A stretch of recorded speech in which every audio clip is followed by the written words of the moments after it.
Everybody, thank you for waiting, and I appreciate it. Today's CrossFire podcast was a little delayed, in part because of the hurricane in Florida. I have like half of my my panel is from Florida. Crap, Starburst King. So he's on the way. I think he's just funneling through the tornado to make it to this. But that's dedication. And before we get much further, let me talk to my West Coast counterpart, southbound and down. What's up, brother?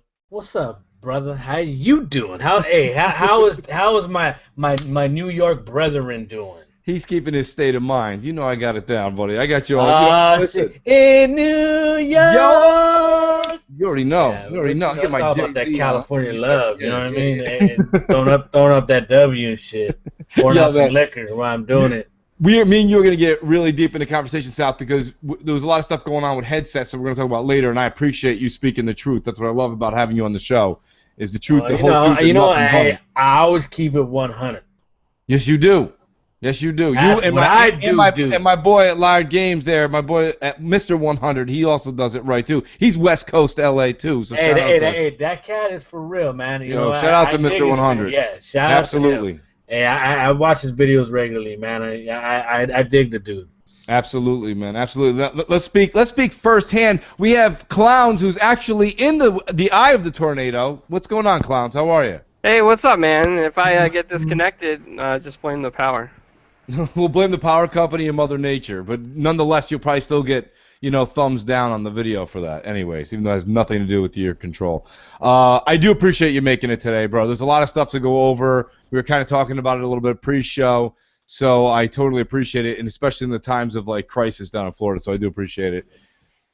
XBot448, always confused with Halo 844. What's up, buddy? How you doing tonight, bro? What's going on, man? King Neutral is in the building.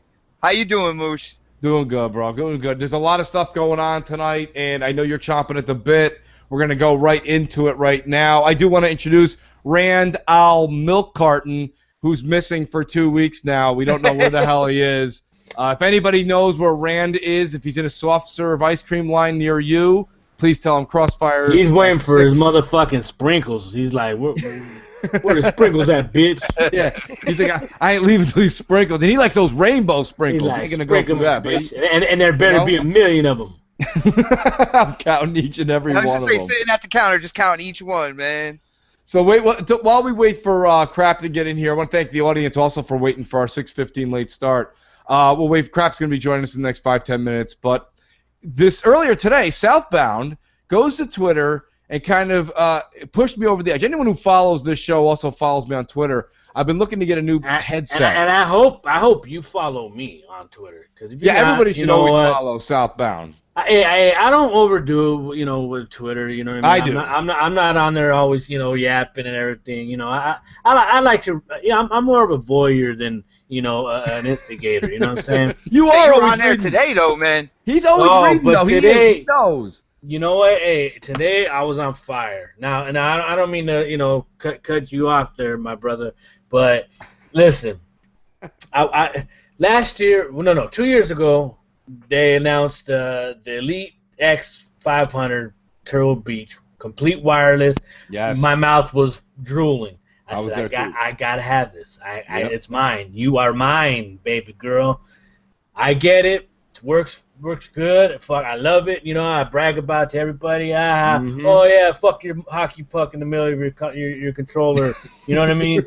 Yes. And just I'm talking shit and everything. Well, 6-7 months later, I go to pick up my headset and the ear cup fucking just falls off, and I'm like looking around like, all right, who stepped on my shit? You know what I mean? Yeah. And so I hit up Turtle Beach support.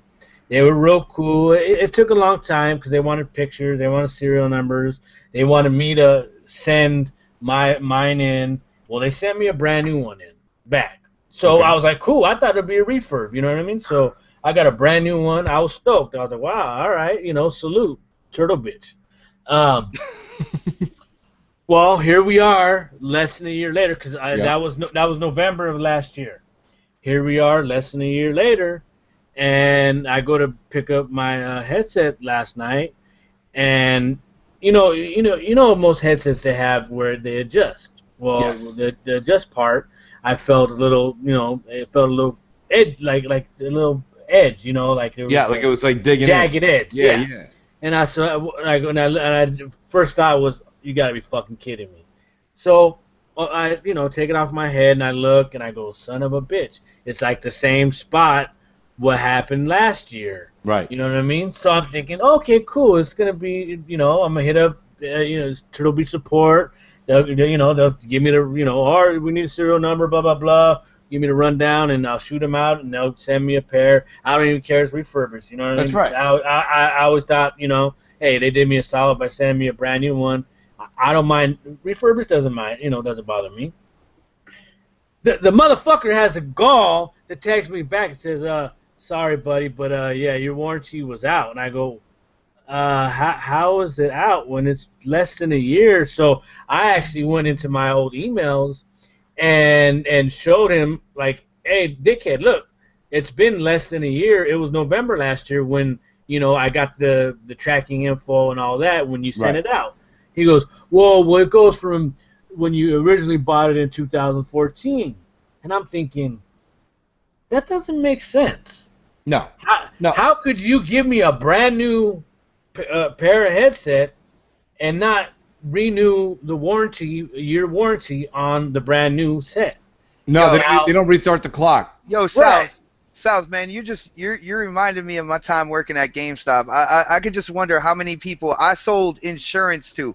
I sold insurance like Blu-ray discs and stuff like that. I wonder how many people are bitching because in the fine print it was just that one copy, and if you get another one, the warranty doesn't cover that replacement one. So well, here's the thing. The thing with the X500s, just so you know, what me and South both have the same headset. So the X500s, here's my issues. Now that's a complication there with customer service, which is why South is going to take his business to Astros. And that's what my situation is different. My X500s actually also ran into a bit of a problem within the first year. The mic actually, I couldn't talk anymore into the mic. The mic actually went dead. So I had to get it. They sent me a new pair. It also did not reset the clock. But my beef wasn't even the fact that happened, because listen, shit happens, right, people? This happens to all of us. There's lemon laws in place because of this. There's 90-day return policies, and there's extra warranty packages when you purchase things. But the one thing about Turtle Beach that bothers me is the X500s. When you plug them into charge, they never shut off. So they're constantly on. And that's a problem because, people don't understand. When it comes to electronics, it's not cold that bothers electronics. It's heat. So you don't want to keep something on while it's charging as well, even if it's under low power or standby. Not a good idea when it's always on indefinitely. Very few things are meant to last 365 the rest of your life. You know what I'm trying to say? And that's another reason why Windows phones suck dick. Well, that's another story upon itself. That's a whole other story. But I want to thank everybody that chimed in with me and South today. I'm definitely going to check out the new Astro A50 wireless. Me and South were both waiting for the wireless because the one thing I got to agree, I don't like, it's 2016. To have that little dongle that goes from the bottom of your controller, even if it's just a 3.5 millimeter plug that goes up into your headset, it still annoys the absolute piss out of me. I like to be able to still bullshit with people. I'll put my controller down between matches. I go in the kitchen. You make a drink. You're getting yourself something to eat. Whatever it is that's going on, even if you got to move around, stand up. I don't want to carry the controller everywhere. Now listen. I think I would have broke it, if there was a wire to it. You know what I mean? Absolutely. Like, I think, honestly, because I've dropped controllers, you know what I mean? So I know, I would have broke, on purpose, or not on purpose, but, it would have been my error, right. If it was tethered to my controller. But it's not, and I'm gentle with my shit. I don't abuse it. I don't throw it around, you know what I mean? Throw it against a wall or whatever. As soon as I'm done with it, I set it down on the table and put it on the charge. That's it. Put it on my head. And I actually have a small peanut. For anybody who knows, for a fitted hat, I wear a size 7. So, you know what I mean? Yeah. So I don't have, you know what I mean? So it's not like I'm stretching them out all huge. No, man, listen. You were that dude on Beetlejuice, weren't you? That's not a customer problem. That's a product problem right there.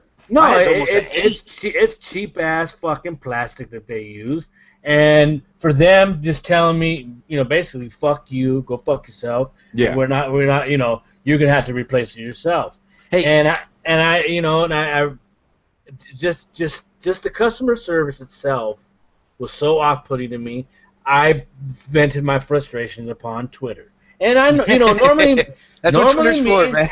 no, but normally me, I'm the one that's like, hey, calm down. It's not that big of a deal. But you know what? No, fuck that. They pissed me off. They could have said, listen, let me see what I can do. Let me see if I can kind of work it out. Hey, listen. You don't understand, South. This is a blessing in disguise. This is what's going to move you over to Astro. So, because if they were all sweet and handing you this and that, you may not have made the move, and now you're going to make the move, and that's damn right I am. Yeah. Say, wait. Fucking right I am. Okay. The infamous crap.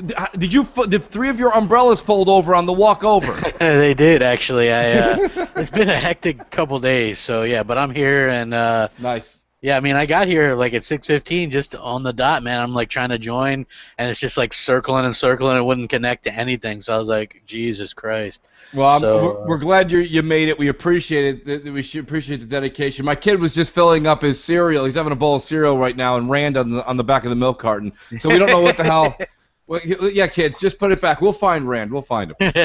But Rand is busy being 4K Rand. Yeah, he's 4K Rand. He's upgraded. Nah, it's million 4K. It's Rand 4.0. Yeah, he's Rand out 4K now. So listen, with no further delay, you know what, South? You actually said they basically told us to go fuck ourselves. That was a great segue into companies that keep putting out betas that somehow tell us to go fuck ourselves. Here's my problem, okay? So everyone knows my stance on Titanfall 2, but we'll tie it back into that. I want to go down the panel and see how everyone thought of their Battlefield 1 impressions, and then I kind of want to not counter each one, but ask a few questions. Crap Gamer, did you get a chance to play Battlefield 1? Yeah, I did, actually. What's your take on it? I loved it. I thought it was really good. Now, would you or would you not say that if you were a Battlefield hater in the past, you would probably just hate this one too? Maybe. I don't know. Like, probably. To me, like Battlefield, I used to hate it, but now it's war, man. Like, if you are looking for a war experience, yes, then I think it's second to none, and that is a World War I experience all the way. Like the dust, like the crop dusting planes that you fly around in, the big tanks. Those things just seem like they're made out of old timey metal. Yes. I mean, it's really hard to explain. Like, it's really authentic World War I, and I think that's just what the genre needed. How do you know, buddy? Were you there? In another life. I mean, you could just get the feel. I'm sure I probably was there. Yeah. No, come on, Crappy. I gotta fuck with you, brother. It's been a while, man. I miss you. South, man, you killed it. I was gonna say, well, I remember my time in World War I. They actually they replicated everything to a T. But you killed it for me, man. The only bad part was the connection issues or whatever. Oh my goodness. Yeah. Those are kind of bad, but that's stuff that this is why they're doing a beta. Okay, connection issues, hiccups like that. That's hopefully something that this beta is supposed to alleviate. Apparently, all Battlefield games are like that at launch, though. I was gonna say, but Mucho, EA is known for having Foxfire. She put up a picture of potatoes for servers. Yeah. Like EA's known for that, man. Well, listen, here's my thing, and here's my quick rundown with Battlefield 1, and then I want to get to Southbound's impression. My thing is this. The game is beautiful. It's stunning. I think everything Crap said is right. You really get a World War I feel. And I think people who like Battlefield are going to be like, this is a refreshing new experience in the Battlefield world. But for someone like me that just didn't like... See, here's the thing. Playing Destiny and playing the Crucible has taught me that the KD thing is not as important as, let's say, Call of Duty, right? With Call of Duty, people are like, yo, did you get your KD over 1? Are you over 1? If you're not, your KD's not over 1, you're not even on my team. I don't want you around. That's not exactly the way it is in Destiny. They but put in Battlefield, you back in the fucking the welfare line. But Battlefield is not that. Like, it's what Crap said. You better go into Battlefield enjoying a war. A war. It's not about. I mean, you very well could go 1-43. Like, you're never coming back from that, KD. So, I mean, like, you got to understand, I just think it's a different mentality game, and I'm not sure if I'm necessarily there or on board with just because the level they gave to, I question why they gave that Sandstorm board. It's so big and massive. It doesn't make newcomers feel welcome. It's like newcomers are like, so what do I do? You know what I mean? And it's like people are like, oh, you know, like the experts are like, oh, you grab a plane. It's a plane's like 40 feet over there. You just hop a horse and try and take on a tank. And you're like, what? Like it's just it's like a lot to take in. And I'm seeing a lot of people on Twitter saying, I think that Battlefield 1 is an awesome game for Battlefield lovers, not for new people necessarily, or people who just couldn't get into 3 or 4. I mean, what do you think, Southbound, or what do you think? You know what? I played it at E3, and it's turned me off. Now, I'm not completely, like, hating on it.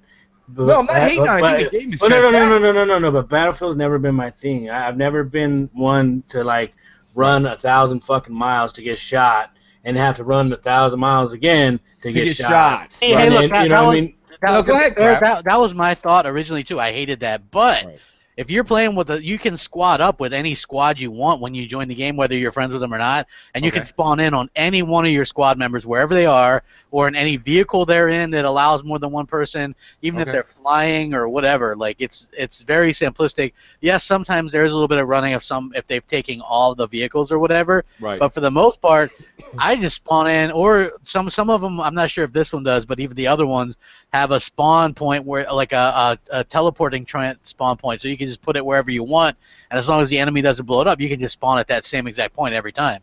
So yeah, there's ways around that. Like I thought about that first, and then when I finally got into it, I was like, hey, you know, this isn't as bad as I thought, because you can just do this or spawn in on a chopper that my friend's flying or whatever, you know, or just spawn in on a vehicle that you want once they're in there.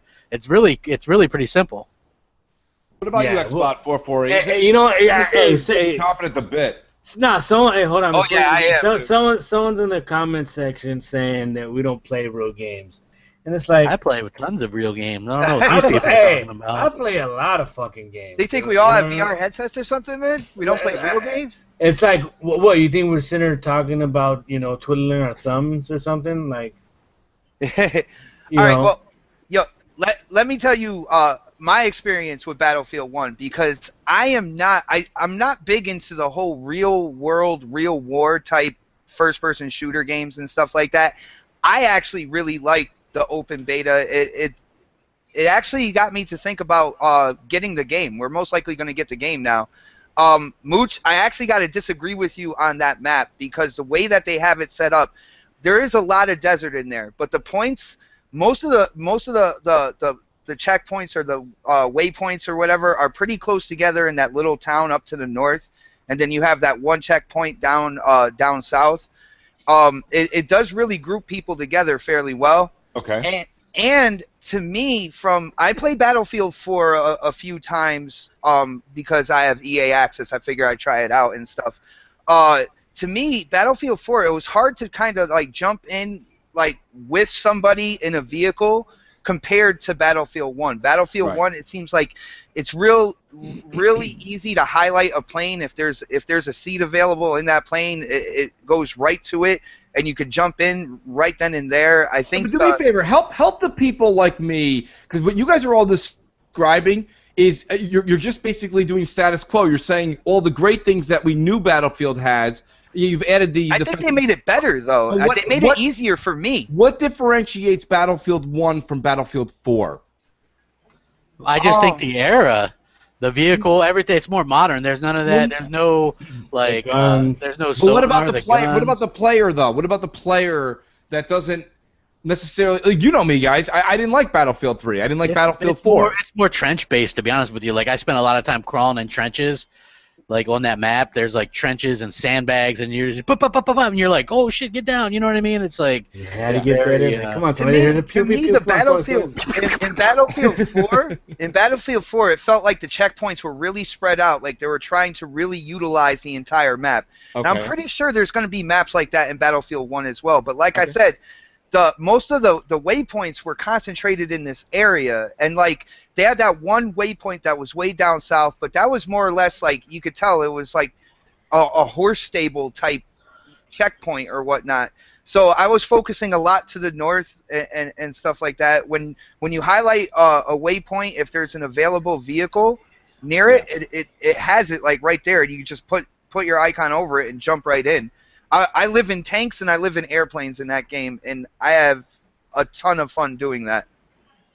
Well, I mean, so basically, but I mean, let's just the long and the short of it is, if you're a Battlefield lover, you're in heaven right now. Like, they just took everything, made it better, put it in a really great era that we haven't had. This is logistic. I know there's crop duster planes, but this is logistically boots on the ground. This is a real what the consumer wanted type of game. I'm definitely going to be playing the EA Access 10-day prior, whatever we get there, whether we get 10 days or 10 hours, whatever they're going to give us. I'm definitely all in. It's usually like the Thursday before it comes out on Tuesday. Right.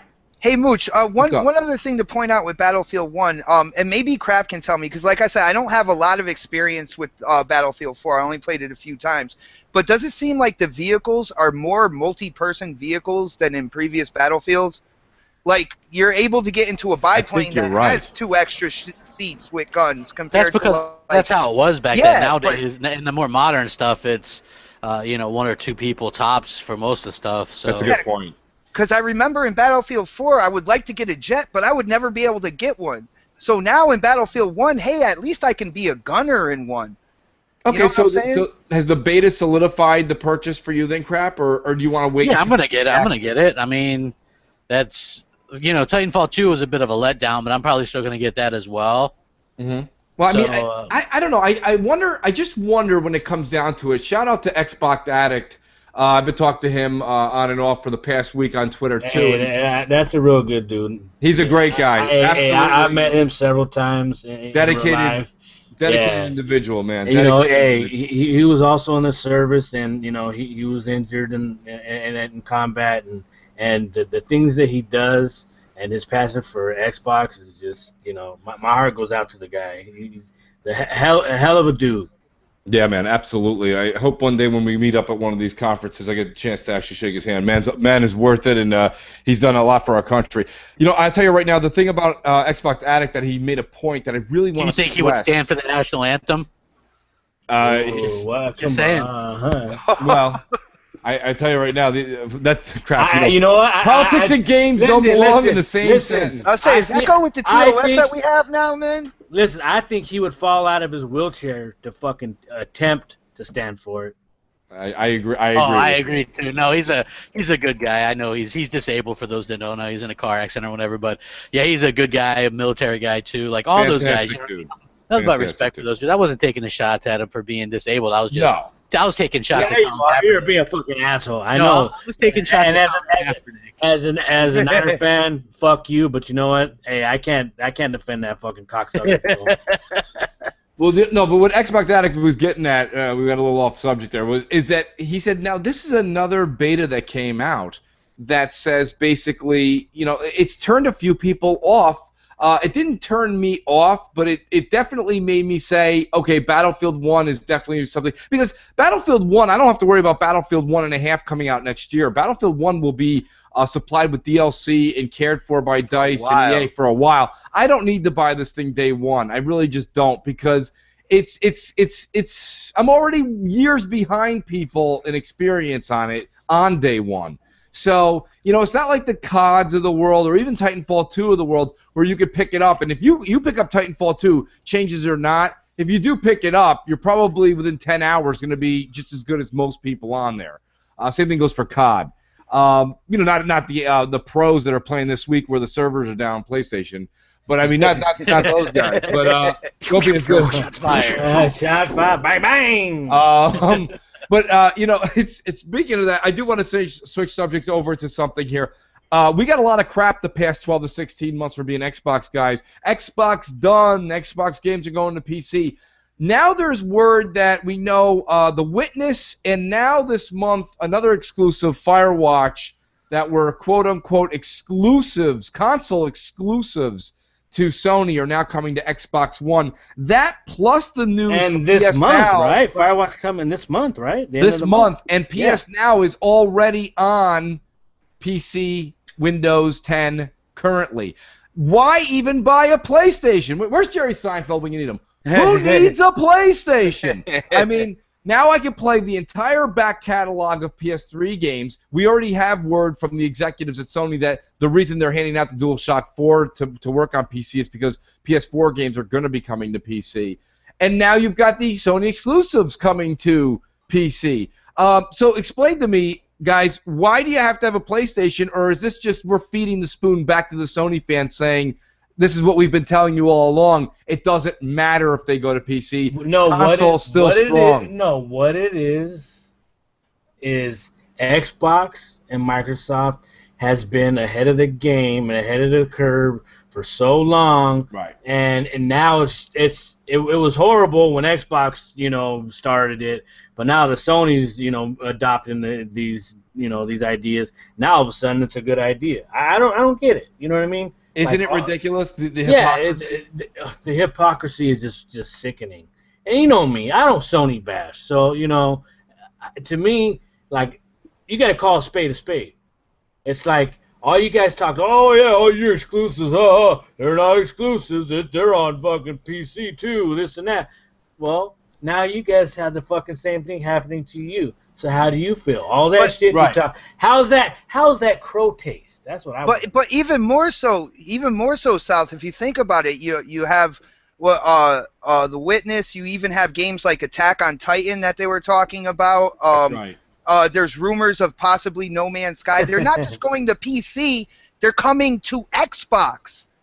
That's a step above. They were talking about games going to PC and how we don't have exclusives.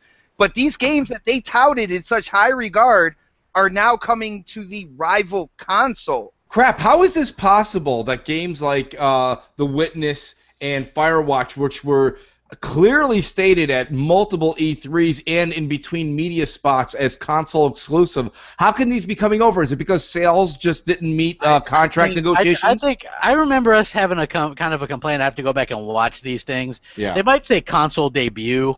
Okay. Remember Sony? No, I pretty much knew from the jump that Firewatch was going to come to Xbox eventually. Well, I didn't know. I also didn't care. Yeah, it's a walking simulator basically. Well, the thing with these games is indie games have indie devs who are small teams and they can only focus on one thing at a time. Really, sometimes you know what I mean. So they do PS4 or PC at one time, or sometimes they with the Turing test. PC and Xbox at the same time. I'm sure that'll probably go to PS4 as well. It's published by Ubisoft Square. Yeah, right. So definitely those get Xbox ends up with all the indie stuff. PS4 ends up with all the indie stuff. Look, Randall 4K right now has a TV that has PlayStation Now, and he's gonna play. He's gonna play. Yeah, he's gonna play The Last of Us. He's gonna play Uncharted 1, 2, and 3. Right. Yeah. So I mean, look, and he doesn't even have a PlayStation. So I mean, and he doesn't even have. And unlike, Microsoft, where you need. What controller do you use? I was just gonna say, can he use his Xbox One controller? I don't know. I think he has to use a PlayStation 3 or PlayStation. Can you use the new the Bluetooth ones? Yes. I don't know. Maybe somebody have to ask him. That's a good question. He didn't. He's too good to show up to this podcast. Yeah, he won't.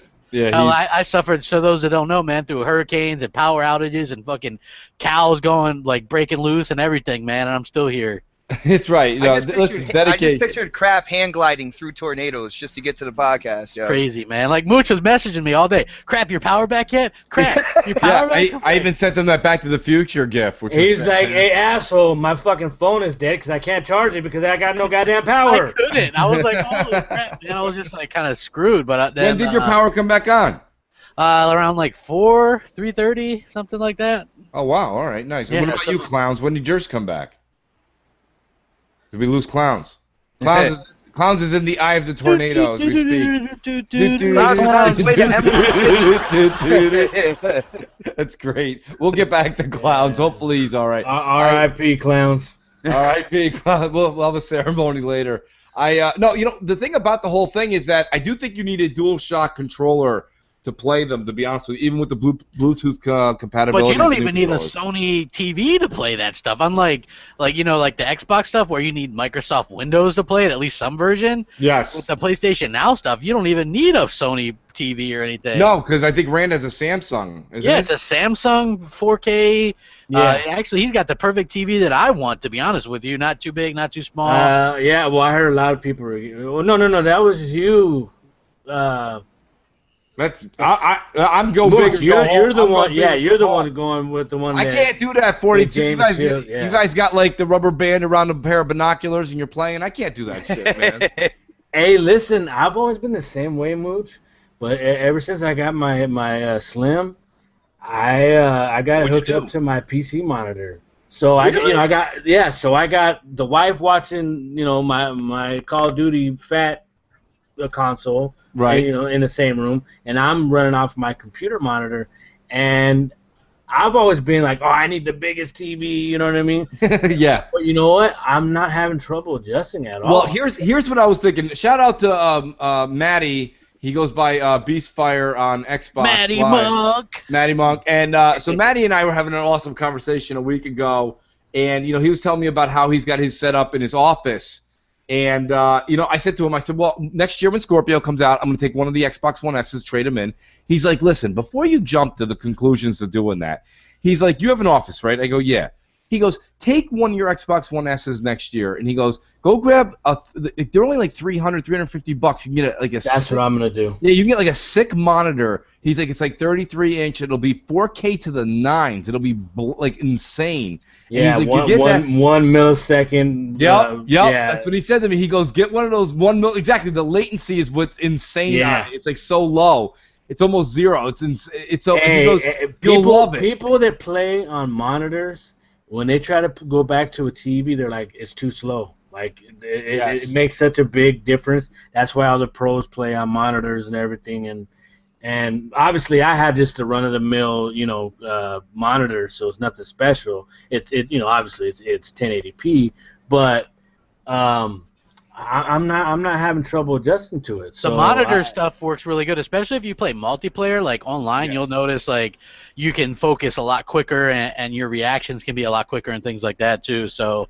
Well, that's the same thing GKB always says because he plays on monitors, and he says that as far as competitive play, not competitive where you're actually trying to win $1 million prize. Yeah. When you're playing competitive multiplayer, it gives you that 1 second advantage or half-second advantage, which is a big deal. Anybody that plays knows. There's Matty now saying monitor life is so good. You know what? That latency when it comes to monitors and stuff like that. Anytime I play GKB in Halo, I'm gonna blame it on that. Whenever he gets a headshot on me. Dude, well, you know what? I was playing one of those lag, motherfucker. I was playing Battlefield 1 with him, and that dude was dropping like 25, 30 kills, man. So. Yeah. And Hellhammer, back when he used to be good at multiplayer stuff, it was when he was playing on a monitor.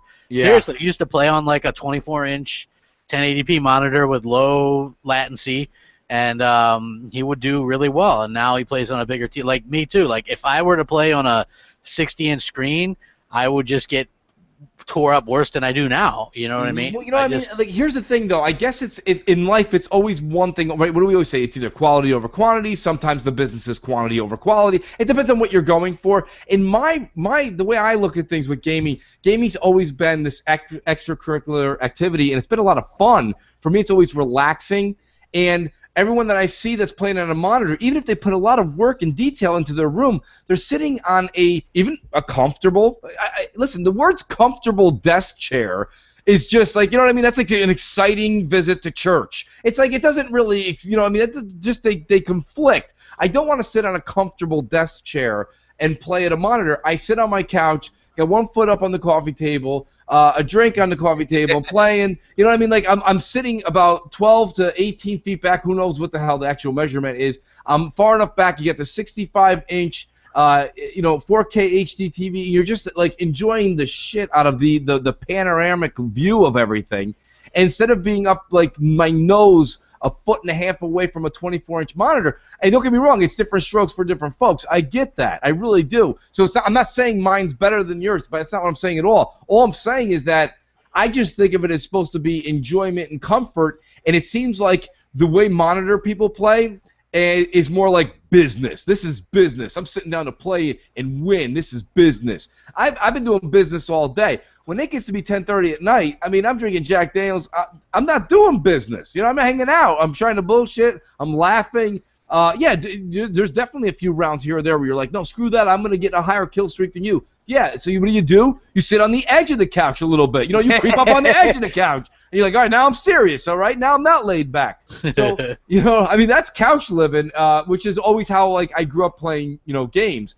So, I mean, that's always been my experience. It's not to say that the monitor isn't as good, but it was funny. I'm at Best Buy, and the 4K prices are dropping left and right, people. So if you're in the market for a 4K TV, please trust me. Shout out to James Shield, too, Microsoft guy. Got a great, what did he get? He got the Samsung, I think, KS8000. Awesome. They all have it. Awesome television. Doc has it, and so does Someone was supposed to message you when a TV dropped in price, and they're like, it's not going any lower. Yeah. And you're like, okay, and then you went and wasted a bunch of money on this thing. I didn't buy it. The best times to buy TV is Black Friday and around Super Bowl. That's the best time. Well, that's what I always hear. But listen, so I got a guy who's kind of on the inside with the TV thing. Here's what he said. He goes, everybody keeps hearing about Black Friday.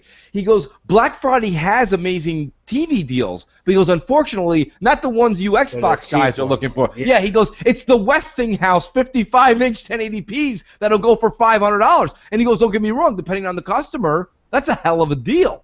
But he goes, with you guys, with the HDRs and the this and that, and he goes, these, like, top-of-the-line ones aren't the Black Friday deals. Yes, maybe Super Bowl, and then maybe, like, Labor Day weekend right now.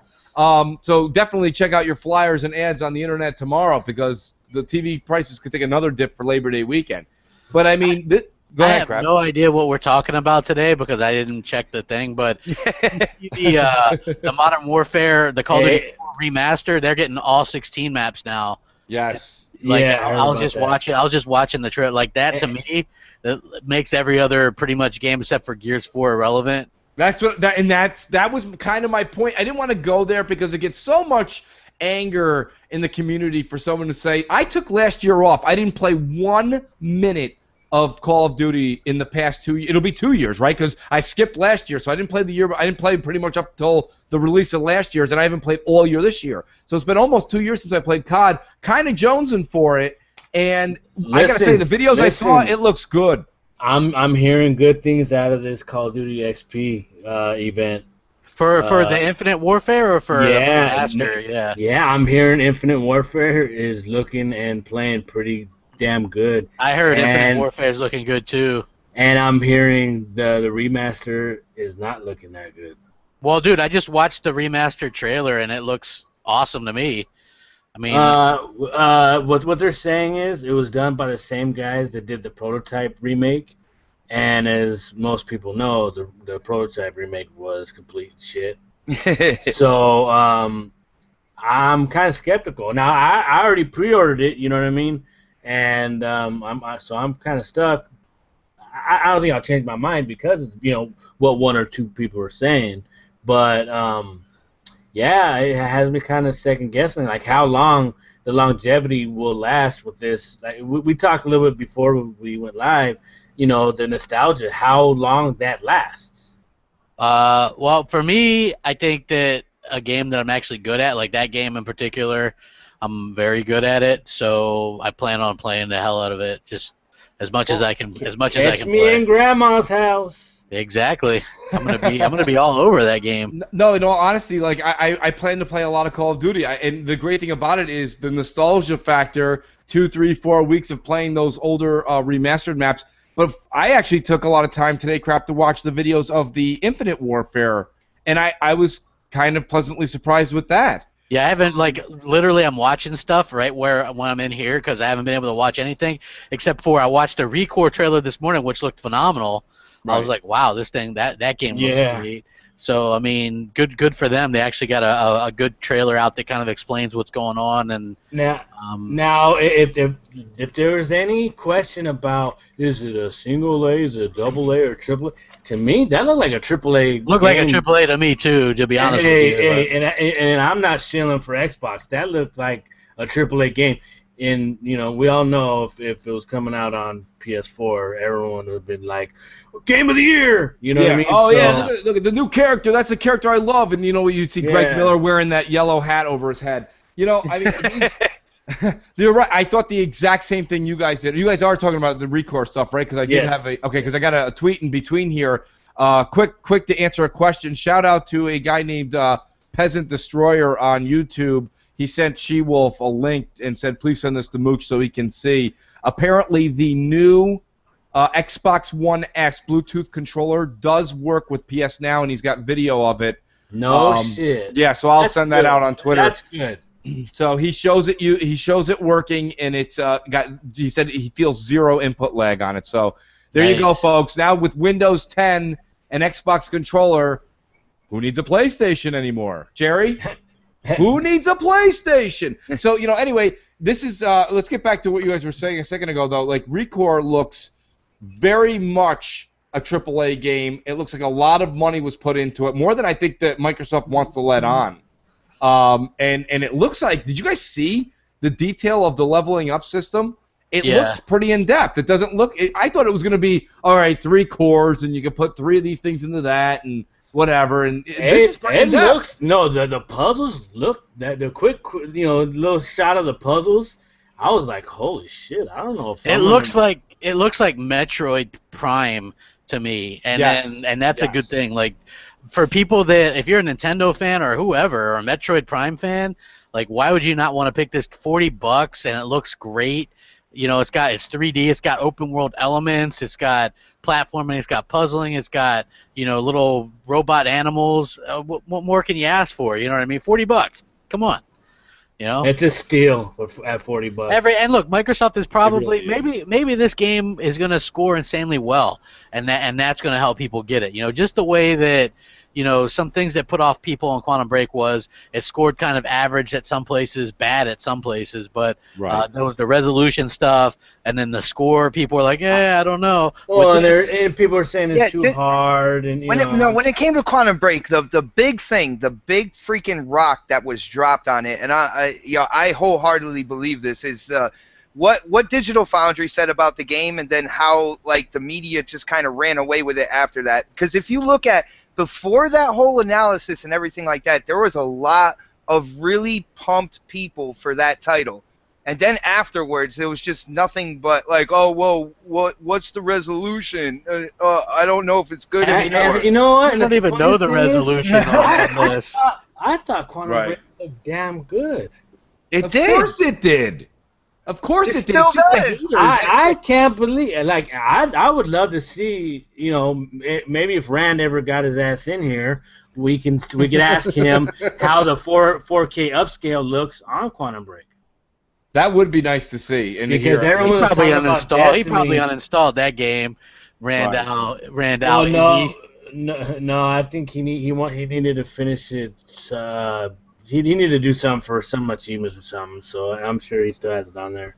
Oh, that's right. That's right. And now he has a whole extra gig to play with, so or a gig and a half actually, because he had the original Xbox. Well, speaking of things that were delayed though, Southbound, let's just talk about that while we're all in the new games and things that happened this week. We're talking about Gran Turismo Sport's been delayed. Oh, hold on, I can actually do it.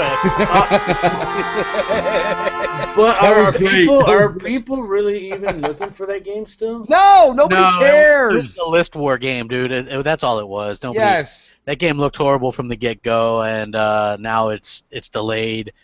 That game wasn't going to sell well. That franchise is the direct opposite of Forza.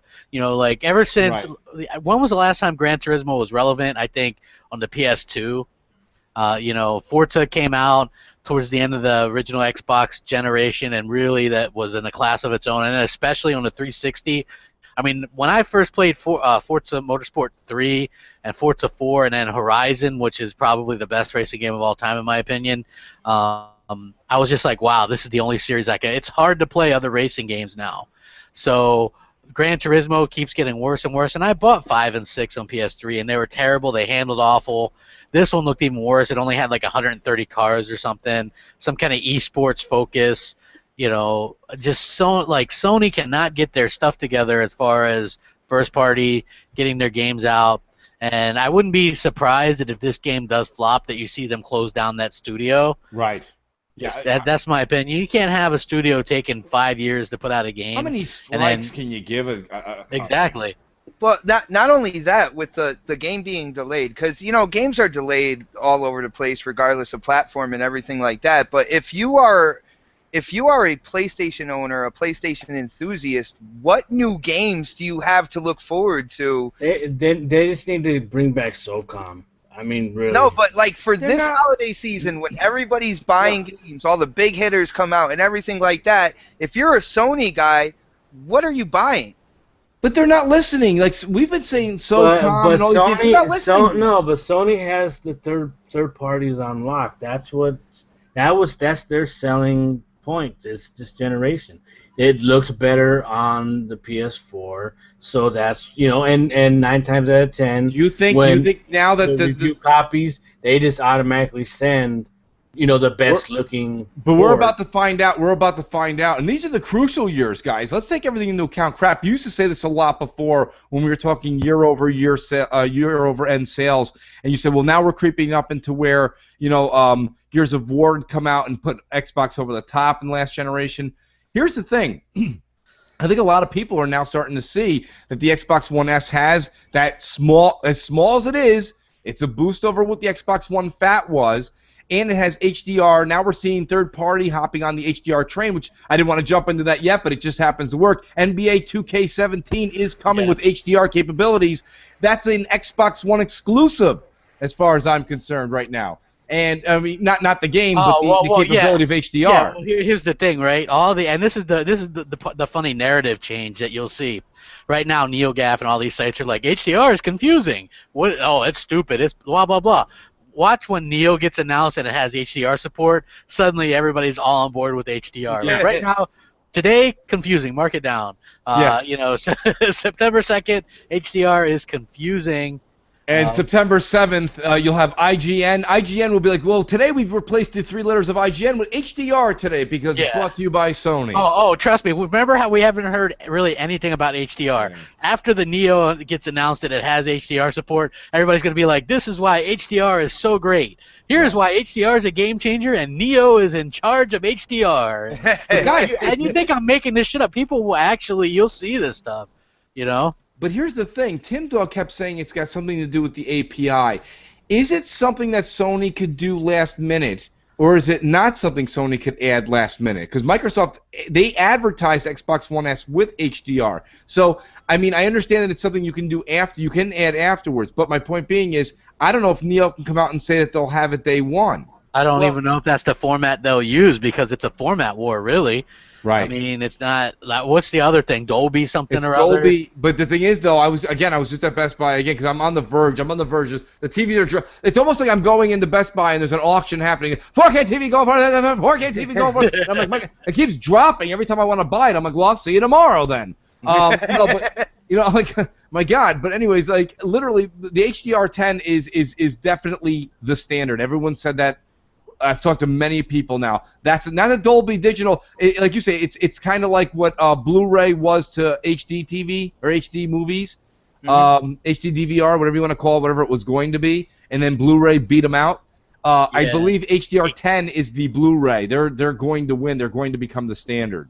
So it makes sense because that's like I see like the phones are supporting HDR. Like I see people post HDR pictures and stuff on their phones, and it's more colors. It's vibrant. Yes. It makes a big difference. So, but guys, isn't this a huge move by 2K? 2K it is. This is not a small game. Yo, Mooch, just to let you know, 2K Sports, they're not afraid of doing something on a console compared with multiplats. Like, I remember when NBA 2K came out with, like, the flowing jerseys. It wasn't on the PlayStation at that point in time because they couldn't do it. But they had it on, I believe it was... was it Dreamcast or was it the original OG Xbox? They had the first flowing jerseys. Well, They if you couldn't look do at that on the same, PlayStation. the same thing with 2K with like the 2K football, because on the original Xbox they could do bump mapping and the jerseys could get dirty and creased and all that kind of stuff. Yeah, and they're not gradually- afraid. They're not Yeah. afraid to do something on one console that can't be done on the other. But I will say that's back in the day, and I have heard that they turned down the idea of using Azure Cloud specifically for Xbox One version. And they did say, I have heard that they've said that it wouldn't be fair to PlayStation gamers if they used Azure for Microsoft's platform and not Sony's. And see, and that's the one downfall with 2K Sports is their servers are shit, absolute shit. Yeah, they're not good. They're not good. Here's a shout out to Jamie Moran. Jamie Moran just posted up an example of the NeoGaf guy who says, "What's HDR? It's confusing me as well. Hasn't this term already been coined for a graphical effect in gaming's imitating real-life sun behavior based off of the human eye?" Look, this is the ridiculous that is. Things like the fact that do you know what NeoGaf is to me? It's the National Enquirer back from the 80s when it was like aliens spotted in Minnesota. Bat Boy. Yeah, Bat Boy coming to a town near you. Like, I can't believe like people Hey, actually. Bat Boy look fucking cool. But like, there's times that Rand's like, oh, I still read NeoGaf, and I'm like, all what do you like? I'm like, do you get up, have a bowl of cereal on Sunday, and read the funnies too? Like, who the hell reads like NeoGaf doesn't exist to me. Don't You know, be there talking never about my was. Archie, damn it. You know, I don't understand how many people go to that still and listen to the BS. There's just so much BS. But anyways, yeah, HDR coming out, I don't know, for some reason I just think is massive. It is a huge thing. Microsoft's again on the forefront, and we're gonna see that in Forza Horizon, which I don't know, crap. What day was it? What day was it this week that Forza said they went gold? It was the same day. What the heck day It was was a that? couple That days was ago. Wednesday? Because Yeah, it was a Xbox couple days Nation ago. was that day. Oh, okay, then it was Wednesday. Okay, because Forza Horizon went gold, which is no surprise to anybody here that a month ahead of time. When we had That game Jay, just keeps sounding better and Yeah. better. when we had better. we had Jay Hoft on here, and he even told all of us, he's like, Microsoft sends me Forza games 3-4 weeks in advance. He's like, that's just how like downright like trustworthy they are of their team, how good that team is. So Hey, I mean, I couldn't be more excited for that game. I mean, for a racing game, which I normally am not into. right. I can't wait to get my hands on. You know, like the Warthog. They just announced the Warthog. Yeah, that thing looks sweet. You know what I mean? That I'm does gonna look good. pimp you that know, thing but out, man. I played a little bit of that E3. I got to play it on the sled, you know, with the chair and all that, and it moves. And when you hit something, you feel like you actually bumped into something. To me, that was like one of the best experiences of E3 or of gaming. Period. Like it was 10 minutes of just pure, just adrenaline and fun, and I can't wait to get it home. Now, did you use a racing wheel, Sal? No, it was the whole thing. It was like I was in a car. Yeah, he had the Okay, wheel, so yeah, you he had the had wheel, The the wheel, the pedals, everything. Yeah, everything. Well, I mean, Wheels, pedals, and it moved like, you know, it gyrated. Like if you hit something, it felt like, you know. I have a So, friend of like- mine that went and spent very close to it. He's a big racing guy. He went and spent just about $1,000 on this racing apparatus in his house, and like he's like just can't stop playing Forza, dude. Like he's got the wheel, the pedals, the whole nine, and like he's like, you have to understand that this has changed it from a game to basically I feel like I'm getting behind the wheel and playing it, like feeling it for real. So I mean, I've always played these games on the controller. Myself personally, I am going to be buying Forza Horizon 3 on day one. You know, if anyone at what is it, Playground, if any of them are listening, you go ahead and send me a free code. It's my birthday, so I appreciate launch day. Is my birthday. So, you know, what we could do is I really think it's a game that's unfortunately kind of between, okay, Recore, and it's between Gears. And I don't know how many people on the friends list are going to be playing Forza Horizon 3 on October 7th, 8th, 9th, 10th, 11th. You fill in the rest of the fall. What do you guys think about that? Is this a problem? There is going to be a lot of people. Recore is. I have a feeling Recore is going to get bought and everything like that. But when it comes to Forza and the multiplayer ops, the multiplayer that's in it, you know what I'm saying? The crews. Hopefully they bring the crews back. It's the just so multiplayer close to Gears is my alone. point. Hey, but you know what? We're bringing up Gears.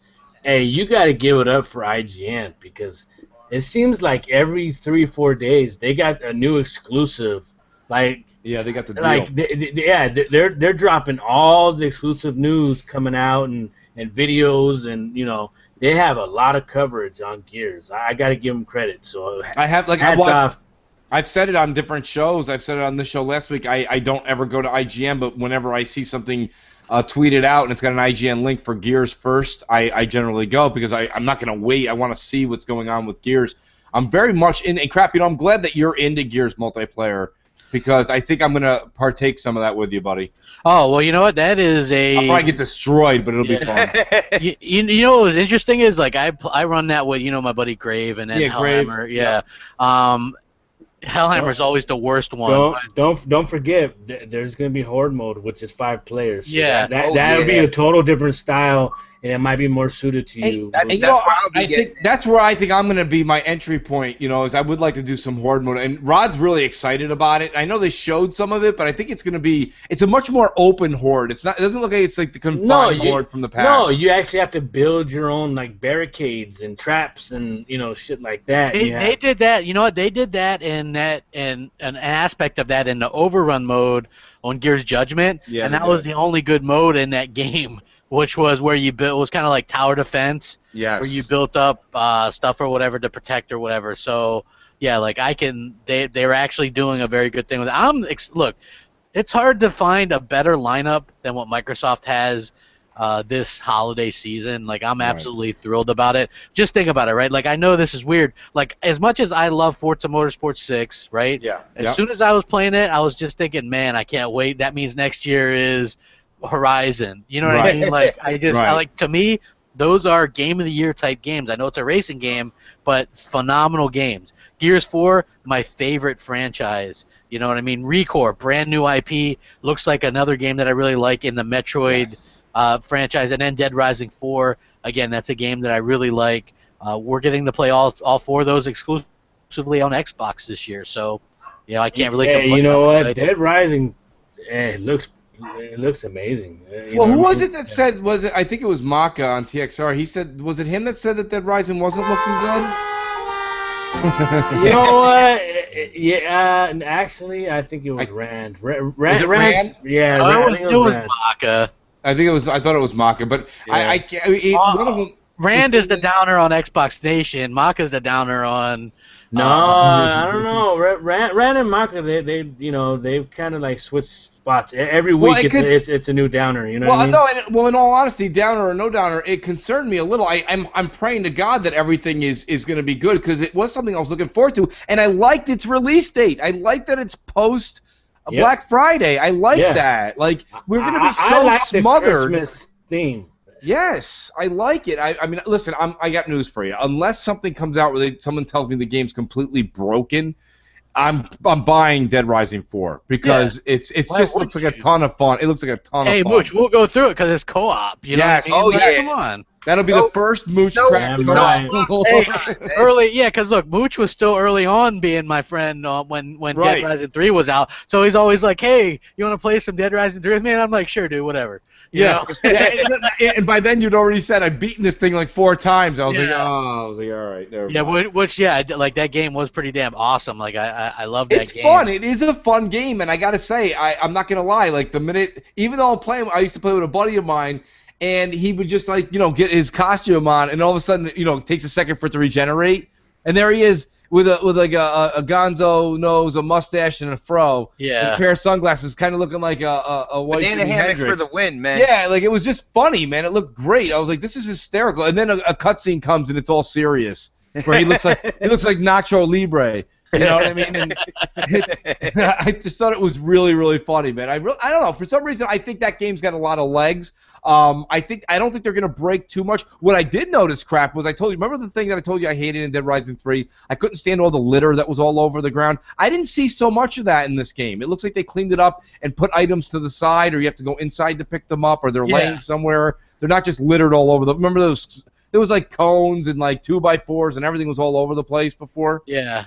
Looks like they cleaned that up a little. So I was kind of pumped. I think the complaint was a little bit about the frame rate on that, because I was watching TXR, and there was complaining. Maybe that was what it was, the frame rate. But I was like, you know what? Look, It's We early already on. said, yeah, look, December is months away.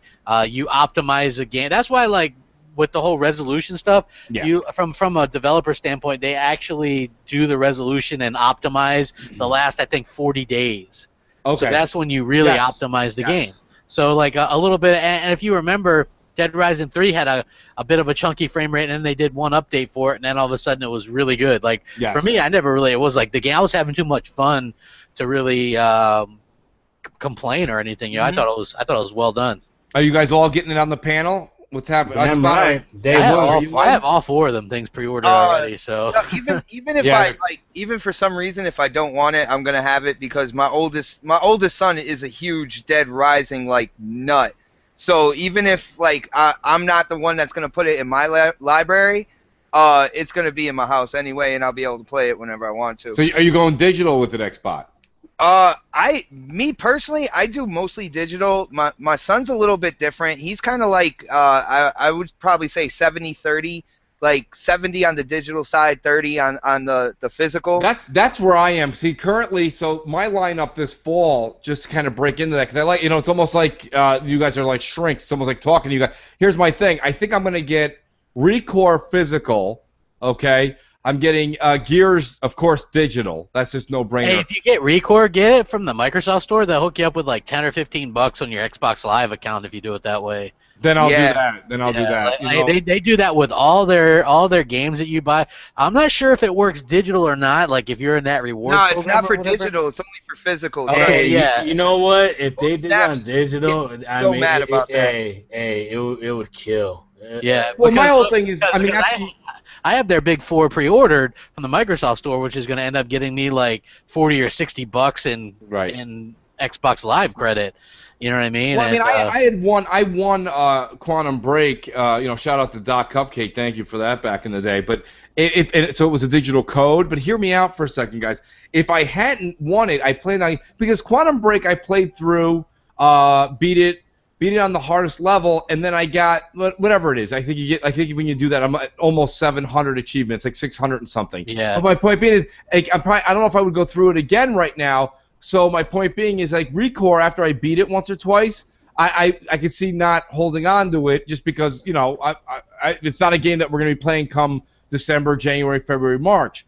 So I thought that would be a good game for physical. Horizon, I'm on the fence because I have Forza Horizon 2 digitally, and I see what happens after the first, 6 to 8 months. It loses a little bit of luster, which is fine for me. Racing games go all year. I keep the racing games because, well, I mean, I keep everything, but specifically, they came out with a couple of really good expansions. Yes, they did. Horizon 2 did the Storm Island, which was phenomenal. It's And they $5 also- right now. Matter of fact, Yeah. you know what? Thank you for reminding me. I need to go buy that. It's $5 right now. Get the Porsche pack. Get the Porsche one too. That's all new I events. already have it. Yeah, and that's on sale Porsche too. is my favorite, man. Yeah, my favorite that's cars. you get all new events, a bunch of gamer score, like hundreds of gamer score, like seriously, super easy.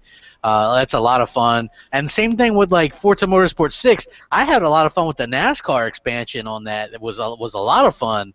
And I reviewed that. So like they give them, there, crap. I agree with you. yeah, they give them really good expansions, and it's like that's what I love about like the Xbox stuff. They've been really good at getting their games out on time. It's like, what is that game that the Never Coming Guardian or whatever from PS4? It doesn't even. Hey, not only have we not seen anything outside of that like same 6-minute demo, not live demo that we saw Right. 8 years ago. But then we haven't seen anything, and it's not even going to be at their Tokyo Game Show. That's right. Like, I have a feeling this game's going to get delayed. And that they're would not leave Sony with no games, right? No game. Well, hey, you know what? Look, on my channel, when you see the ads, guess what they're pushing is VR nonstop. Yes. Like I whenever knew you that was click gonna on happen too, whenever man. you click one of my videos, and this is the thing, a lot of people are like, well, that's not going to happen to Sony. They're not going to change their thing or whatever. This happened to us Xbox fans. We got the Kinect stuff pushed on us. They're Yep. going to get this VR stuff. That's what they care about because that's what they invested all their money in. Yeah. So, like, what do you get on? I said it a long time ago. You saw it back at the Builders convention that they have back in March, and they were like, "Let's walk around." And this guy took this mic around. He walked around the entire. What is that thing called? That thing Microsoft usually shows. It's not just gaming. It's a lot of developers. The Build Conference? The Build Conference, right? and every booth was VR. I mean, I'm not even kidding you. They had an ice cream booth with VR. You know, everything was VR. And I said, Rand was there. Yes, he was. He literally, I was like, they're shoving this down our throat. This is not legit. This is a gimmick. This is quickly trying to make a quick buck off people. Listen, that Samsung VR and the Vive are at my local GameStop right now. Right now. Do you know how many people were playing both the other day? 0. 0.0. Nobody cares. They have half of the GameStop completely roped off in the middle so you can put the headset on to play the Vive. Like, people are like, I even asked people that work there, I'm like, so what did you think? They're like, it's cool. I'm like, are you buying one? They're like, no. It's like, it's not happening. It's not going to pick up. It's not going to be mainstream. I don't care that Sony sold out their first batch. Their first batch was like their first 50. batch of like, yeah, that's what I'm saying. Like, if they only had, look, how many Connects did they originally sell? Like 8 million. They got the Guinness Book of World Records. Yes. Yeah. But at the end of the day, how many of us are playing Kinect games? Kinect, yeah, but here's the thing with Kinect. You can make fun of Kinect all you want. It was a $100 peripheral, and it didn't sit on your fucking head, okay? Yeah. So it's a big difference. This is a big difference for people. So, yeah, I think Sony going into this, they invested in it. Sony fans, I'm sorry, you have nothing this fall. You have nothing. The Last Guardian, if it comes out, I still consider that nothing. But if you want to count it, go ahead. You lost GT. $100 for the double dildo deal. Yeah, right. Jimmy Brand just posted that. It's I saw that. It's $100 for the 2 PlayStation Move controllers. That's ridiculous. I'm telling you. Wow, hold on. So let me see if I can add this stuff up. What do you got? So the headset itself is $400, or you could get the kit with the headset and the what is that? Well, no, that one doesn't come with sticks. I don't think. It just comes with the headset and the camera, and I think that's $500. And then another $100 for the glowing moves. That's wow, like $600 for a really lackluster. They haven't even for that. They haven't even improved like their move sticks or anything like that. These are the same ones from the PS3, right? Yeah. Well, they're a different number, so I'm not sure if they've done anything, right? Or if the moves that people already have are gonna work. Because I have PlayStation Move, like, yeah, I know I'm that guy, right? But yeah, so Yoshida thanks you, man. Yeah, well, hey, look, here's the thing. What the hell game was that? There was some kind of game where you're a wizard or something and you cast spells. I forget what the hell it was. Yeah, it looked good on the PS3. I have it. It was fun. You know what I mean? Like, if they would have done more stuff like that, I would have thought it would have been pretty cool, actually. Like, I wasn't a hater. I know a lot of people were like, man, Crap's such a Sony hater, but I have, like, over like 100 PS3 games, and most of them are exclusive. You know what I mean? They put out a lot of exclusives, especially towards the tail end. And like the Move had some cool apps. Like even the Kinect. Like as much as people hated on the Star Wars game on Kinect, it had a couple of modes that was really good, like the lightsaber mode and the story mode. People just always pointed to that dancing thing. Right, so that was lame. I agree, but you could be a Rancor and destroy like an indestructible environments. Like that was pretty cool to go through there. Like I liked a lot of stuff. I liked some of the games. Fable, the Journey on Kinect was cool. Mm-hmm. There was some bowling. The bowling was freaking awesome. Yeah, like I love that. You know what I mean? Like I didn't do it all the time, but it was still fun. You know what I mean? To kind of do that stuff once, or like if you had somebody over, whatever, you do the dancing. I was gonna say, crap. Make an ass out of yourself. You know what I mean? Like, can you imagine like a 300-pound guy dancing around? Like, yeah, that's funny. Well, crap. It was one of my birthday parties, a family birthday party, and I had the Kinect. I had Kinect Sports. I had every single one, like my aunts, my uncles, cousins, my son. We were all bowling together. Had an absolute blast with it, man. Yeah, Kinect Sports was good. That's why it sold like 5 million copies or whatever it was. I mean, that stuff was absolutely phenomenal. I love it. And that singing one was pretty damn fun too. I have to admit, I can't sing for shit. Yeah. I know the dogs in my neighborhood were like, no, I can't take it no more, scratching their ears out. But nobody's even talking about it anymore. Don't you realize that? I mean, we're gonna get a little blast of it in about a week when IGN can't stop talking about it because Sony's gonna make them talk about it. But I mean, it's. Do you guys notice? I mean, there was even talk. I mean, not to use names, but even Worry was like, "Yeah, I'm gonna go get it," and then he was like, "Oh, maybe I won't." I don't know where he ended up. Oh, really? Because I thought he was. He was. No, he was. He I don't was know. fully on board. I don't know where he is today on it. I don't want to speak for him, but I'm saying like he had mentioned it, and then it sounded like he was not going to pick it up anymore because he looked a little let down from what he's seen so far. I don't know. There's just not enough out there. The games look like experiences, not games. It's not like you're going to put it in and play a 30-hour VR game. You know what I mean? You're going to put it in and play a 2-hour VR game. I don't know. Or a VR experience. Yeah, a VR experience. You know what I'm saying? I mean, to me, that's a problem. That's the games lineup this year for Sony. It's experiences. That's what it is. Yeah. You know, I'm still hoping I get one of them VR things to test or whatever. You know what I mean? Like, I would like to. You still got that out there, crap? Yeah. Like, I mean, That would be cool. I sometimes get stuff from them to review or whatever. So yeah, it'd be cool to actually be able to do that. I don't want to pay $500 for that. You know what I mean? But yeah, most people don't. yeah, but I wouldn't mind, you know, being able to play, to test. I don't want to test stuff out at GameStop or whatever. You know what I mean? That seems gross. Right. Like, have you ever seen how dirty they're Hey, listen, Crap wants to be in his underwear shaking his ass. Exactly, you know, dude. playing VR. Exactly. Exactly. That's what I do, man. Crap, if you get that thing, you play a game, man, don't walk forward, man. You're going to fall out a window. Well, that almost happened with Kinect. Like, Hellhammer was there for that. It's funny. I'll tell you, I was looking for the actual. It looks like they had to take it down. I'm not sure if they got forced to take it down or they didn't. But my next topic was in keeping with the PS4 issues that are problems that are coming up. There was that woman, and I want to say it was called Let's Play Games or crap. You might have the reference. Goodness. The woman that came out and she did a lot of people are giving this site a lot of credit, this YouTube channel a lot of credit, and really we shouldn't. Somehow she got her hands on a PS4 Slim. She did an unboxing. She hooked it up. Oh, that British chick. Yeah, she did a pretty good job. You know what I mean? No, her job of it's fine, but her analysis of it is awful. She says, isn't she the one? She gave it a 9 out of 10 and gave this. Oh, she gave it a 9. Oh, I don't know. She gave the Xbox S an 8 out of 10. So I mean, the fuck. Yeah, Let's Play Games they actually had reviews of it on the website, and they gave the PlayStation 4 Slim a 90, and they gave the One S an 80. It was that. Yes. Okay, but why? We don't know. That's the thing. Because if you look at it, what's the difference between it being we actually talked about it on that Newsfire. light on the controller? What else is nothing? They said what the adds to it? controller was much improved. Like for some reason, even though the only thing they did was put a transparent piece of plastic on the top of it so you can see the light bar. Yeah, somebody had actually said, I think they put a second light. They didn't. What Xbox just said is right. They put a transparent piece of plastic on the front, so now you can see the light on in the front of it and on top. The battery wouldn't be able to handle a second light, man. No, they wouldn't be able to handle that. My point being is that hell no, it would last like 10 minutes. The website's mistake, though, they did the pros and cons for both of the systems. And the funny part about the whole thing is that there's no pros. The pro was it looked cute. That's not a pro because it was smaller.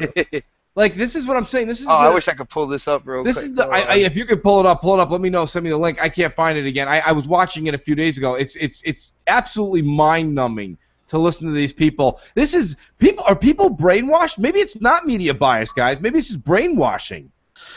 Is there something going? What's happening?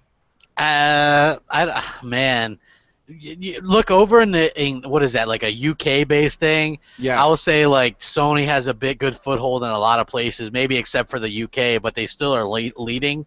Like if you look at her reviews for both those things or whatever, it was just like, oh well, look how cute. Well, not even just her, because look at Polygon. They're like, wow, it doesn't have HDR or 4K output, but it sure is cute or whatever it is. And I'm like, really? Is cute. It doesn't have. They took the optical. That's lovely. They took the optical out. It has no HDR. Has no 4K Blu-ray player. It has no 4K upscaling going on. It has the Xbox actually did a true improvement to the controller. They added the grip to the back of it. There's something that they did with the analog sticks that's exquisite, and they did the Bluetooth so it's got better range. That's true, and they actually even made a cosmetic. I know it's not a big deal, but we might as well talk about it. The Xbox One logo is now flush with the controller versus being a little bit beaded out. So, I mean, I can't fathom. And we're talking about basically the same price point. The S is $299, and this is rumored to be at $249 or $299, and they did nothing to it. Yeah, in fact, they took out the optical port in the back. Makes no fucking sense. Tell them about your dilemma, Sal. Tell them about your dilemma with that. The headset issue. What do you mean? I thought we were talking about that before the actual show. You were saying that basically. He was talking. Xbox was talking. Oh, about... no, it was Xbox. My bad. Yeah, it was Xbox. Yeah. That's right. You're talking about it with your sound bar, right? Xbox. Oh yeah, because I play like Guitar Hero, Rock Band, stuff like that. I like those guitar peripheral video games.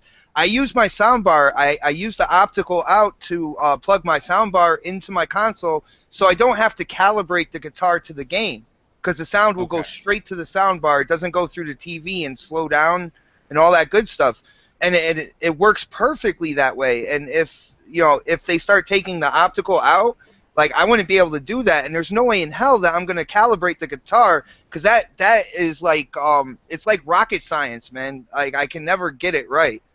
So that, like, if I had a PS4 Slim, I would never play a couple of my favorite titles, which is Guitar Hero, Rock Band.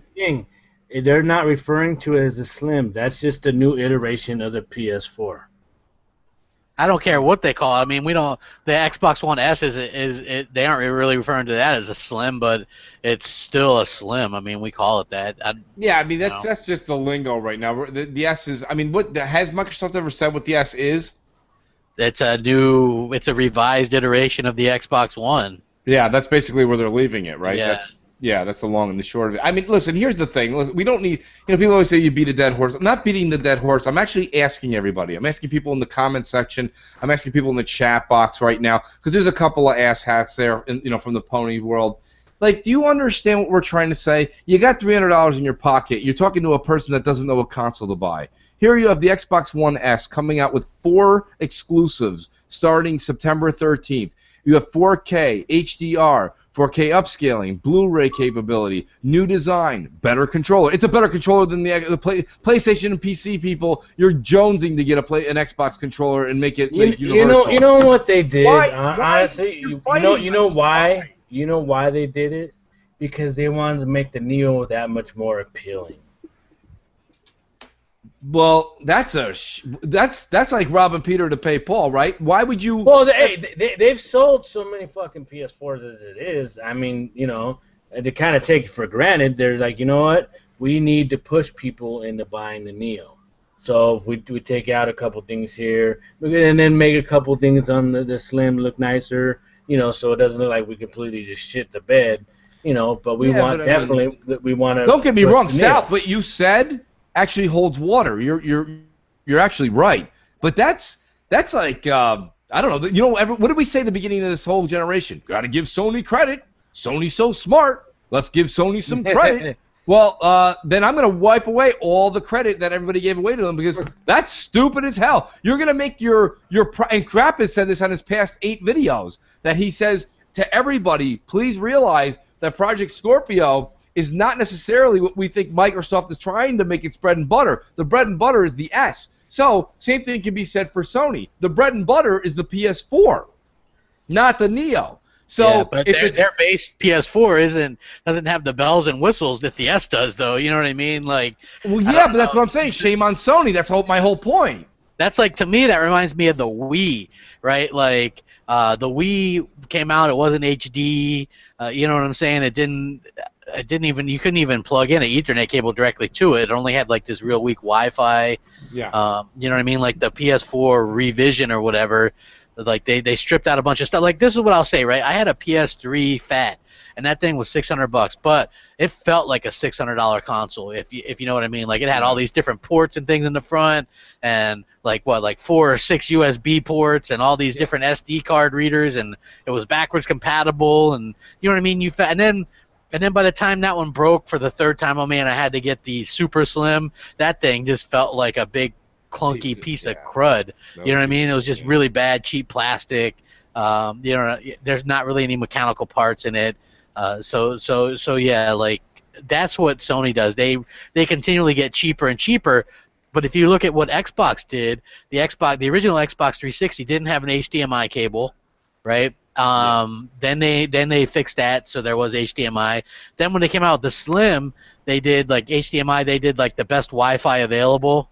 Remember, Yes. because you needed a Wi-Fi adapter Yes, you did. originally for the first couple versions of the Xbox 360. Mhm. And then even with the next one, they made it look like the Xbox One, which I have that one, and that looks really cool. They increased the Wi-Fi again, so it's like they continue to make theirs better as they go along. Where Sony makes theirs cheaper and cheaper. Look at the PS2, that big bulky thing. It's still kind of nice. And when it came out the Slim, again, it looked like this real like crappy thing. You know what I mean? It was just bad. Yeah. The only one that I could think of that was really kind of a improvement was the PS1 when they did the PSX. That thing was because the original PS1 was just like this box. I thought the PS2 Slim looked all right. I didn't like how it was having the overheating issues. You remember where that was where the left side popped up to put the disc in? I thought that one looked all right, but it had heating problems. I remember a guy, it was probably Electronics Boutique back then. He was saying that it's something along the lines of, "Don't play this thing for over 3 hours, dude." He's like, "I swear," he goes, "it'll pop." Mhm. But yeah, Sony has a bad record with Slims, and this is just a continuation. They were getting all this praise for aesthetics, and they just blew it. I don't know. I think it's an awful rendition. But Apple. I want to say something about the Apple event going on September 7th. Is this Sony getting too cocky again, guys? First they tried to get too cocky against Microsoft, and now they're trying to get too cocky against another company that happens to be top 3 in the world. They're going head-to-head with Apple's event on September 7th. I wonder, are they going at the same time, or is... Well, here's the thing, though, crap. IGN, for example, let's use them for example. IGN covers the Apple event. They have a ton of Apple coverage when that stuff goes off, and it's an iPhone 7 release, so it's not an off year. It's a main year release. So at the very least, you're going to have IGN at half staff covering your PlayStation stuff. So I guess don't forget too, Apple's event is going to be in Cupertino or somewhere thereabouts in California, and the Sony event's in New York. Well, if you remember, people were saying that Sony wants to kind of be, is going to actually be, try to be like Apple with this stuff. You know what I'm saying? Right. We should have ended the show on that sentence with just a laugh track. No, but that's what they're trying to do. Because I don't know, but honestly, can we stop talking about Sony? Because fuck, I get sick of hearing about Sony. Well, here's the thing, though, South. Here's the thing. Oh, South is going to hop on that PS4, isn't he? Oh wait, yeah, no, that's right. South. Here's what sucks. I don't even have it on my fucking 4K TV. I traded my PS4 in. You did, right? When did you do that? People did that 2 months ago. Wow, nice. So when I got $200 for it. So Crap's got one Slim. Xbox. Do you have a PS4? No, I don't. Bravo, buddy. Bravo. No. I have no idea why I have was mine. funny. I honestly don't know. The beginning of this generation, like I came from the 360, I had the original Xbox. The beginning of this generation, before like any news really started leaking and stuff like that, I gave like each console a fair shot. People ask me, these consoles are coming out. Which one are you getting? I was like, well, I want to see what they have to offer. Right. And so I gave each one a fair shot. And then when I saw what they originally had planned on, even though they couldn't deliver the message worth of shit. What I saw with the Xbox One is what I really wanted, and I haven't turned back. I don't have a reason to have a PlayStation. Like I have some semi-interest in Uncharted. I'm curious to see how that game plays out and stuff like that. But I'm not going to put down like hundreds of dollars for a console for one game. Right. You know what I'm saying? So like there's just nothing over on PlayStation side that would make me consider. Well, there really isn't, and that's the point, and that's where I was kind of going with this. I mean, this PlayStation event on September 7th. I mean, of course, it's going to get some news because it's hardware. Hardware always gets attention. People don't like talking about hardware. Yeah, people can't wait to go buy it. So it is what it is. I just thought that it was very, very arrogant. I'm not buying any of the hardware they're showing.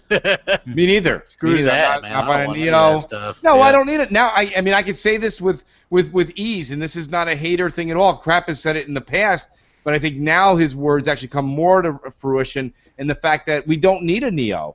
When it launches, and by the time it gets any kind of steam, the Scorpio's months away. So it's really just dead in the water on arrival. So let me bring it back to something Southbound does want to talk about. I'll get off Sony for you for a second. No. Well, hold on. Well, I still think Neo coming out and them having a year jump on Scorpio is going to be huge for them.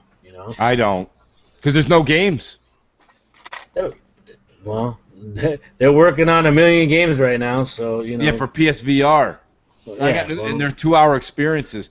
I just don't think Neo is basic. Its primary function, if we were able to get something that was right from Sony Corporation of America, its primary function is to assist and make PSVR run better, and that's what it's there for. The other things are all B, C, D, and E. The main thing is this, right? Because I can remember like next gen saying this a lot. They're gonna show off every game in Neo mode, and I'm like, well, what's the difference between that and super high-end $20,000 PCs that they show off everything now? Right. You know what I mean? Lies are lies. I mean, did we ever see any PS4 footage of No Man's Sky? No, we never did. No, great point. You saw a PC version of No Man's Sky. Yeah, that's all we've ever seen. Like the Uncharted stuff was running on PC. Yep. You know what I mean? Like that, they downgrade every single time, and that's just so literally nothing changes. And look, you know what I like to do? Like I download the Xbox One version of Battlefield 1 and the PS4 version, and I'll hook up to the same TV, switch back and forth between the two to see if I can tell the difference. I can't tell a difference for nothing. Like no difference. You know what I mean? Like that's the best way for me to do it. Right. I can't tell a damn difference. You know what I mean? Like it's so, if there is, it's so negligible. But it's like this whole thing is ridiculous. Well, the other thing is, right? Let me ask you something, South. Here's the thing: for Neo to be really, really, really as big as you think and to get that jump, a lot of current everyday owners of PS4s have to go buy this Neo for it to work. There's 43 million in the wild. A lot of those people have to go buy that Neo, and they're not going to. Sony fans are cheap. I think well, you can't really say that because they have a dedicated fan, just like Xbox does. It's gonna sell. Don't get me wrong, it's gonna sell. It may not sell 10 million out the gate, but it's gonna sell. It's gonna be sustained. I'd be shocked. But I mean, what's gonna be the selling point behind this? Yeah, that's what I would like to know. What's the catch to the Neo? Well, it's definitely gonna have to be the games. What game? But it doesn't have any specific games for it. Well, I think once they have their, what was it, PSX? Is that what they call it? That's in January. Yeah, that's in January. Okay, I think. Or December, isn't it? I think it's December. Oh, is it? Okay. One year. You're right. The first one was in January. The next year they had it in December. Yes. Yeah. Okay. Well, when they have their PSX, they're gonna obviously announce, what Damn games it, Xbox! Quit muting your mic. I'm sorry, I'm coughing, man. You don't want to hear me coughing. Super ears. Maybe I'm the only one that can hear that. It's like click, I click, heard click, it. click, click. Hey, click. That It's last like one the was telltale heart over here. I don't know what it is, man. You catch that frog in your throat. Like that's pretty much what I'm doing. Yeah, I had that same thing earlier. No, go ahead, Sal. No, so what I'm saying is, maybe that's why, they're kind of holding off on, you guys saying, oh, they got no games. Maybe that's what they're waiting for. They're waiting for the Neo mode or whatever. I can't. The reason I can't buy into that, South, is this. You got the console coming out in October. You don't want to say, hey, and wait till PSX will tell you what's coming. But meanwhile, spend $550. Peace. Like, that ain't going to work. You know what I mean? Like, they don't have anything coming. Hey, they're broke. Hey, but it will work, though, because there are dedicated Sony fans that will go for it. You have to talk about the super dedicated. So out of the 43 million, 10 million? Okay, 10 million? Let me reverse it on you there. Yeah. Supposedly, they're not making any special Scorpio games, right? Well, but you're still going to buy that, right? UWP. Which means? Which basically scalable. means Microsoft has a lot more, first of all, first-party exclusives coming out. That's just the bottom line. They just have more games coming out. Well, like what Microsoft is doing and how I look at it, South, is like this. The S is the 4K starter kit, and people are going to start to get their 4K TVs and that media, but you're going to eventually want the native 4K gaming as well, and so that's where Scorpio comes into play. Neo doesn't do that, so to me, I don't really see that as being as big of a reason. And we don't even know what it has because, like I said, I have the documents, so maybe they could have went back in and put a 4K Blu-ray player in. I hear you say, I got the documents. It's like it's fucking, like some super secret spy game and shit. Oh, well, no. I mean, look, the video documents are a little bit more than... No, I know. The ones that got out, but yeah. I think most people have seen them by now. You know what I mean? But not the video ones. Yeah, the video. Yeah, the video. You think? Yeah. Well, we've all seen it, and we all have seen that there's no mention of a 4K Blu-ray player or HDR or any of that stuff. Right, but you hear a lot of things, about how they're gonna what they have to do is basically what Quantum Break did to achieve their. But that's not true 4K gaming. That's not. I mean, the S can do. It's basically just upscaling like the S is. I mean. I don't know. You just can't say that. You can't give Quantum Break shit and not them. I don't know. I just wasn't a true 2x2 checkerboard either. In my good conscience, I can't just write them off. I mean, they I'm not writing them off. They're not going to go out of business. Have people. They got the goodwill of the people. Well, come on, they are losing a little bit of that, aren't they? I mean, raising prices, delaying games, and. Yeah, hey guys, I wouldn't exactly say they're in good graces right now. Let's be honest here. When it came to this generation and the PS4 and the Xbox One, the catchphrase, the hitch was the 1080p and higher resolution and stuff like that. That's what grabbed even the casuals to be like, well, this one's better. Look at more numbers. Now we don't even hardly see that. Now with the Neo and the One S, not even the Scorpio, they have the same number, 4K upscaled. So the casual is going to be like, well, what's the difference? If somebody's like, well, there's a slightly more powerful GPU. Yeah, okay, but they're both 4K because they back themselves into that resolution corner. They're not going to have that same lightning in a bottle that they had the beginning of this generation. Yeah, they're going to sell, bottom line it's not going to be like the beginning of this generation. It's all going to come down to the games. If I know you guys say there's no fucking games coming, but we don't know what they're gonna announce. We don't know what the next year is gonna entail. You know? Yeah, but what was E3 for then? Like that's just nothing. Well, no, but they were showing everything that they're working on. But in 2019. Yeah, but that's why we didn't get any dates because they have to, get. Yeah, but South, I have to go back to what you said. You said them coming out a year ahead of time will give them a leg up. What I'm saying to you is everything they showed is post Scorpio launch. So I don't need to go buy a Neo. There's nothing. You get your Neo, you come home, you plug it in. What do you do with it? We don't know that for a fact, though. That everything. Well, you know what? You know somewhat for a fact because I mean, Microsoft used to ramp up. Listen, God of War. That's obviously a 2018 title. Right. I mean. That thing from Kojima didn't even show a game. That's like 2020 right there. Spider-Man maybe the end of 2017 if they're lucky. No chance. No, I don't think so either. I think it'll coincide with when the movie comes out. Well, it supposedly has nothing to do with the movie though. So, I mean, they showed like PC footage or in engine or whatever. Yeah, I don't know. I think that they're probably just starting that. Right. That Days Gone game, they literally just started that according to the developer. So I mean, my point goes back to my only argument, South, with what you said is they'll have a leg up, and what I'm saying to you is only the die-hard Greg Millers and Colin Moriarty type people that are also in the wild, that are also consumers, will go out and buy the Neo day one. Because right now, if you're a PS4 and you're a PlayStation fan, you're gonna be like, all right, show me the money. Everybody, all right, everybody in the panel, I'm asking you individually. First 2 months, how many do you think it's going to sell, the Neo? So with Christmas or without? With Christmas. Okay, so with Christmas, I'm going to say... So I say by January, give me ballpark numbers. 3 million. Crappy? I don't know, 2.5 million, something You're like botting that. crap. 2.5 million. Yeah, 2.5. Okay, Crap, and you're botting. and 884. I'm gonna go like the Price is Right. I'm gonna go 3.5. 3.5. Okay.